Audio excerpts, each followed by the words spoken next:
Nazis out of Newark! Go! Nazis, go!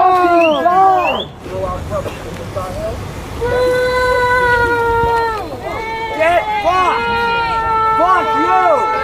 Fuck you! Get fucked! Coward motherfucker can't even see your fucking face. Huh? Even your friends won't let you in. How that makes you feel, motherfucker? Fuck you! Look at you! Fucking dog! Nazi dog! Let's get a look at you. Let's get a look at you. Let's get a look at you. Oh, let's get a look at you. There you are. There you are. Right there. Yo, you bitches here!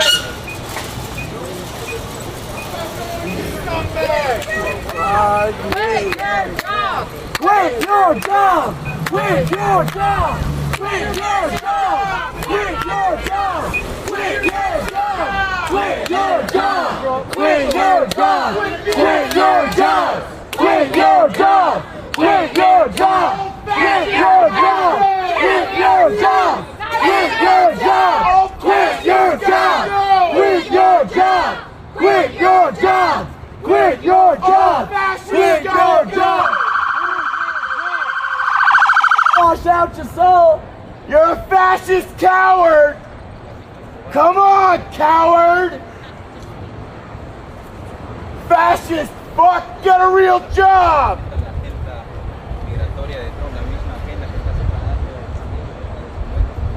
Said, yeah, me too. Look at you guys, why don't you get a real job?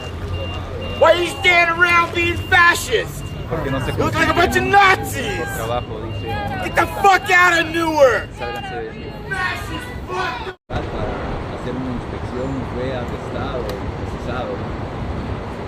Bajo ese mismo precedente es probable que entonces la policía de Newark también se rehúse a hacer lo mismo. Your children will abandon you! Your families forsake you! Tell somebody about native land pride. Nazi fucking dog! Your children will be ashamed of you! They already are! Yes.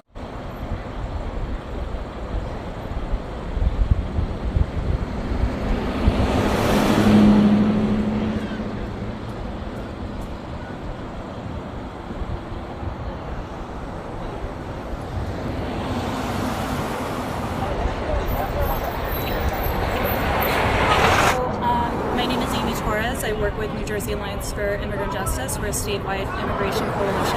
Spell your name, please. AMYTORRES. We're legal services organizations, advocacy groups, grassroots organizations, and we heard from one of the rapid response hotlines that 2 people from inside had called the rapid response hotline to say that they were hearing reports of a fire.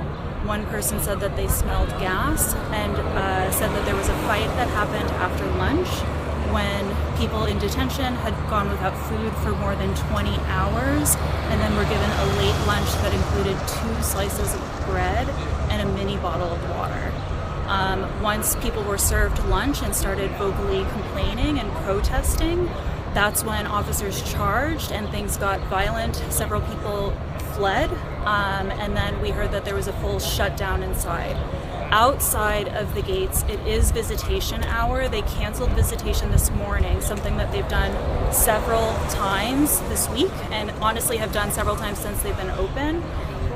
So families that were here this morning were still waiting here outside for afternoon visitation, and then we're told visitation in the afternoon is also canceled. It was at that time that they heard a loud popping sound and saw several officers inside the gates running from one entrance to another with zip ties. After they heard that, the families that were waiting outside, as well as the protesters that were holding vigil, started feeling irritants in the air, both to their eyes, nose, and throat, and started coughing and sneezing because of the smell that was emanating from inside the building. We've since heard from more family members who've talked to people inside that there was, in fact, a riot, and that people were hurt, and that there was some use of force but we don't know any information beyond that.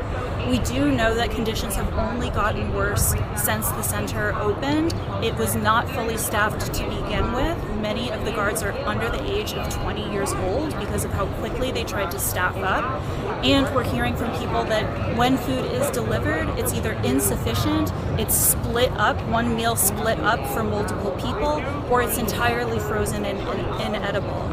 In addition to that, the water that comes out of the pipes is so scalding hot that some people are having burns on their skin or starting to have eczema and skin conditions because of how bad the water is. So even if you're getting frozen food, or even if you're getting a small bottle of water, you can't drink anything from the tap because it's hot enough that it can't even be touched. We have several people that have been holding daily vigil out here who also want to talk. And someone who also works for the hotline. Doesn't work for the hotline? Sorry, okay. But several people that have been here daily who want to talk.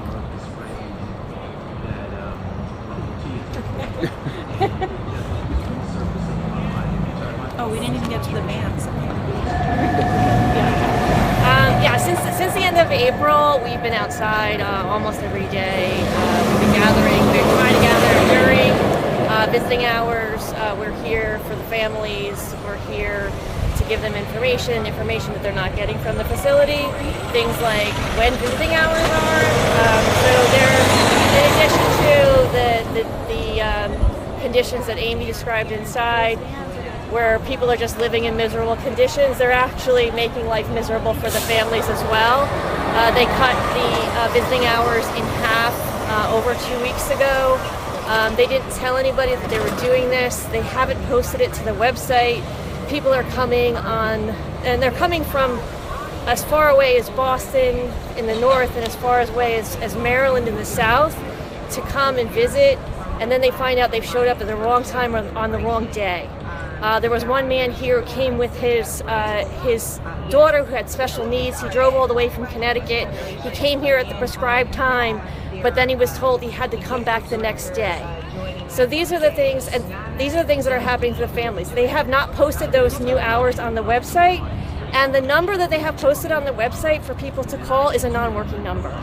So it's just, again, the little injustices. Like, people come here, if you have a tear in your jeans, you will not be allowed in. So we have started bringing clothes for people.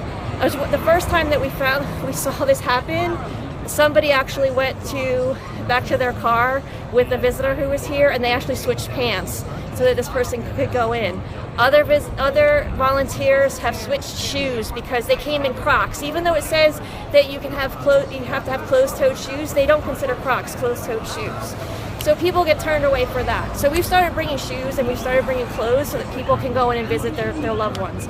So, but we've always known that cruelty is the point, right? So it's not just about